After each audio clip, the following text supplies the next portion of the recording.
ಹರಸುತ್ತಾಳೆ. ಅಮ್ಮ ಅಮ್ಮ ಎಂದರೆ ಅನ್ನ ನೀಡುತ್ತಾಳೆ, ಹಸಿವು ಎಂದೋರ ಹೊಟ್ಟೆ ತುಂಬಿ ಹರಸುತ್ತಾಳೆ.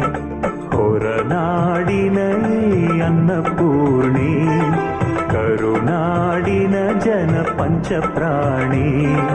ಹೊರನಾಡಿನ ಅನ್ನಪೂರ್ಣೆ, ಕರುನಾಡಿನ ಜನ ಪಂಚಪ್ರಾಣಿ. ಅಮ್ಮ ಅಮ್ಮ ಎಂದರೆ ಅನ್ನ ನೀಡುತ್ತಾಳೆ.